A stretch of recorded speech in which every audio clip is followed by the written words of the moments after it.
Mr. Riaz Qureshi is a PhD candidate at Johns Hopkins School of Public Health in the Department of Epidemiology, specializing in clinical trials and evidence synthesis methods.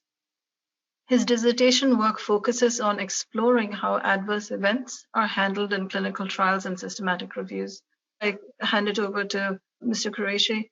Thank you for having me. I'm honored to be included among all the incredible speakers that we've had presenting at this symposium already. And as Mira has pointed out, and Evan has very eloquently discussed already, sort of as a nice segue for me, I'm going to be talking about our systematic reviews reliably assessing harms. The short answer is no, I think. And I hope that I can present some evidence to you that the current system really needs an overhaul. There's a bit of a nuance to this question and the answer here. So in the context of the question, whether systematic reviews are reliably assessing harms, this is how I've sort of chosen to define reviews being reliable. Of course, there are several important and distinct definitions for both validity and reliability, but for the purpose of this presentation, I'm considering them sort of more broadly, simply just in terms of whether reviews give us an accurate assessment of harms, and then validity aside, are reviews consistent in that assessment? There are many contributing factors for why systematic reviews don't really reliably assess harms right now. And aspects of these challenges have been and will be presented across these talks in this session. So Evan has just described some of the challenges in collecting harms that primary studies face and the reporting that they have and that impact that can have on reviewers. And then after me, Roger will discuss some of the challenges and aspects of harms for observational studies and other types of evidence. And Rachel will present some of the approaches and challenges in analyzing and visualizing harms data. So my presentation is focused on a few specific issues in the current approaches that reviewers take to reviewing harms, sort of in this setup, and how they approach reviewing in the first place, sort of getting started. Before I get into these sort of major challenges, though, there's something that is, in my opinion, a driving factor behind these challenges, and that's that current paradigm for harms assessment in systematic reviews. Evan hinted at this. The current standard dictates that systematic reviews include both benefits and harms, so they can weigh the balance and not present a one-sided synthesis. But benefit outcomes are still the favored endpoints for reviews. And what this does is it drives the inclusion of harms to be quite tokenistic, and the overall approach to reviews is still focused on answering efficacy and effectiveness questions. So there's not enough attention given to the different methods that are required, that are necessary to adequately, appropriately assess harms. So point number one I'd like to make is the overall approach to assessing harms. Broadly defined, the ways that reviewers handle harms when they're designing their protocol, pre-specifying their outcomes, you can ascribe that to one of three approaches. So pre-specifying a specific set of harms that the reviewers consider important, and focusing the evidence search and reporting on those. So you look for specific ones that you have in mind. Something more exploratory where you may not have anything in mind. Reviewers may not have anything that they specifically want to look at, and so they don't pre-specify harms. Instead, they assess harms that they identify over the course of their review. And then, of course, there's a hybrid approach where reviewers may specify one or more harms that they're interested in, but they also report other harms if they come across any that are interesting. So there are pros and cons to each approach, and different degrees of structure and flexibility that these provide reviewers when conducting the review. Personally, I think the hybrid approach offers the best mix. And I think it actually most closely mimics sort of real-world interest in harms, right? When we have an intervention and we're interested in what the potential harms are, we know there's a set of perhaps expected harms that we might have with it, but we should also be aware that there's unexpected harms that can occur, and we want to capture those too. And then within that framework of choosing whether harms will be pre-specified or not, reviewers have to decide which harms to assess. So every reviewer every review has to decide, are they searching for sort of a general assessment of harm, like the occurrence of any harm or some composite outcome of several harms, to make a general assessment of risk. Reviewers will often use a surrogate or a proxy for harm, like loss to follow-up, dropout due to harms. And they will often also assess specific, unique harms. So these are, as Evan mentioned, the preferred terms, those or entry-level terms, the ways that people describe and actually report the harms that are actually reported. So dizziness, fatigue, edema.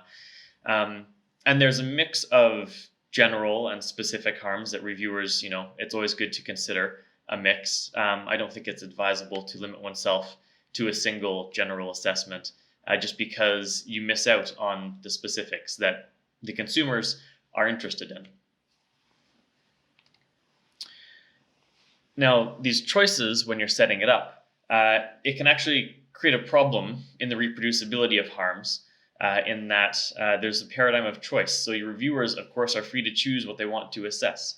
And if you have somebody setting out to replicate an earlier review, and so replicating, they're choosing the same harms, then of course you'll have the same harms being assessed.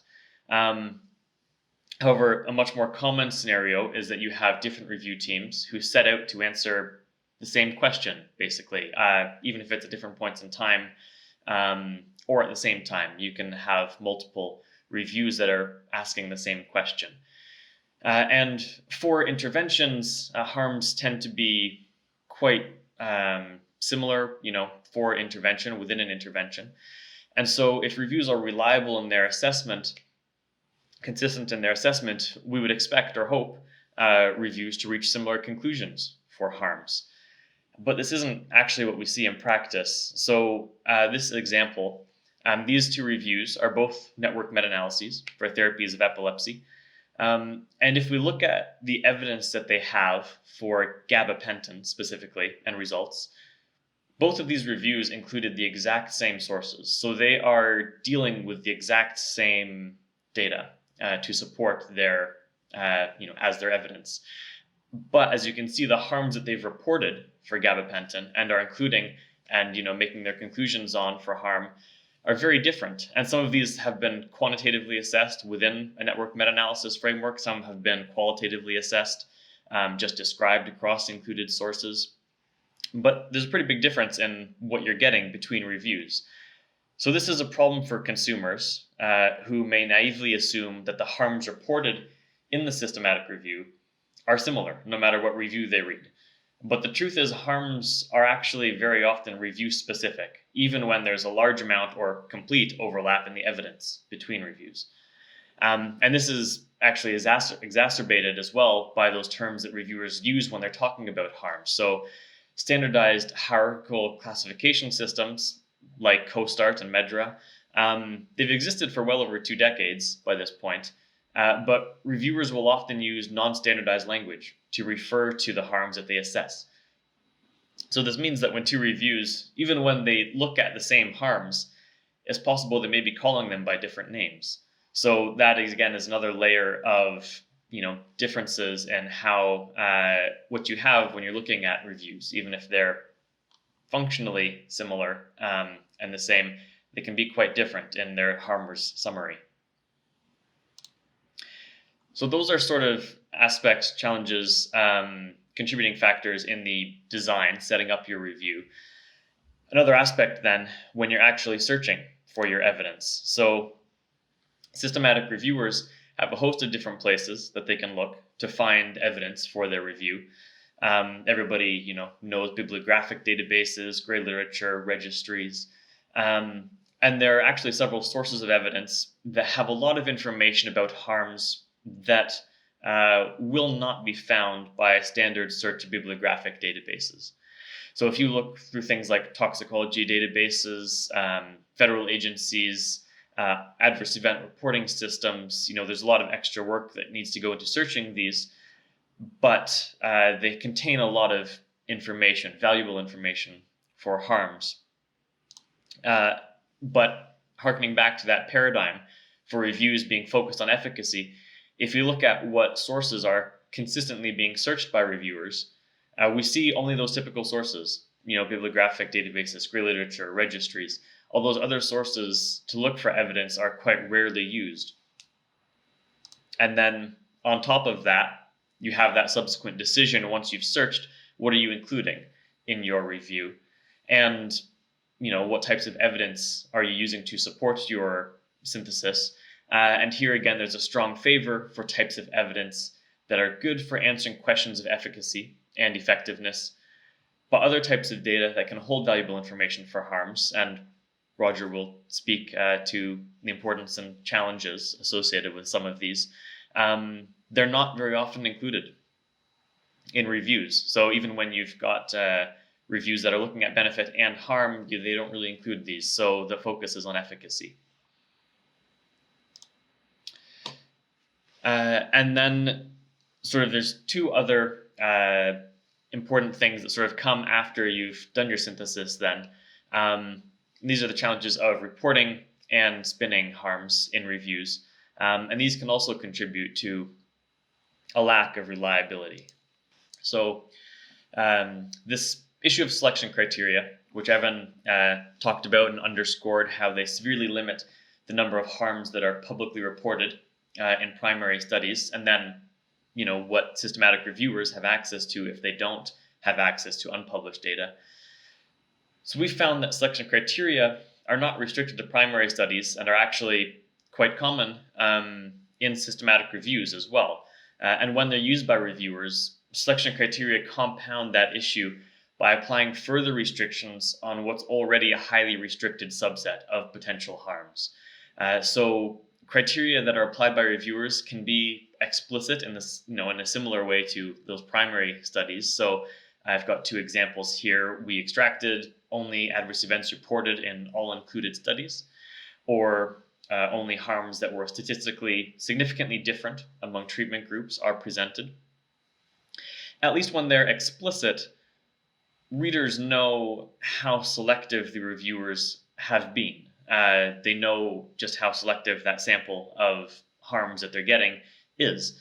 But it's far more common that selection criteria are actually implicit, and not really that clear. So when reviewers simply state they assessed the most common harms, but they don't define how they classified most common, that's problematic. Or alternatively, reviewers can just ignore the issue altogether. And if they don't include any statements on whether criteria were applied, they just present harms, it's impossible to know whether they're reporting all harms that they identified or only those meeting some criteria that they've applied.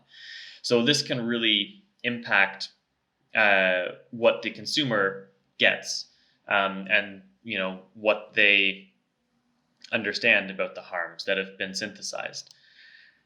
And then in addition to selection criteria and related to the issue is the concept of spinning of results for harms. So at its core, spin occurs when conclusions and inferences that are presented from research do not match the empirical results. This can be unintentional. Often it's unintentional. It can be done with purpose. And a lot of research has been done on spin in primary studies and in reviews too.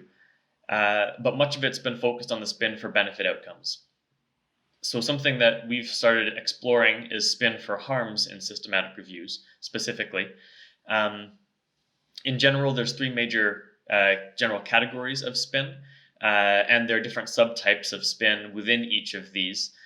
I think an often ignored aspect of harms in reviews, as I'm talking about, as everybody in this session is talking about, are the limitations and the challenges that are associated with synthesizing harms.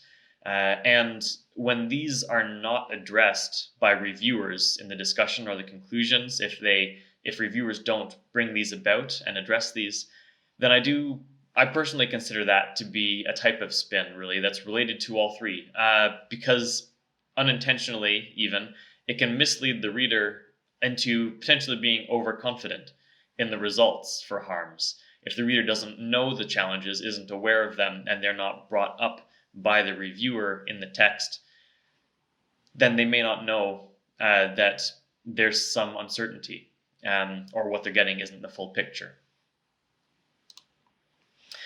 So as a brief example, this review included multiple study types and reported only the most common side effects reported in the literature. But they didn't define what that meant as far as their selection criteria, so we don't know how they defined that.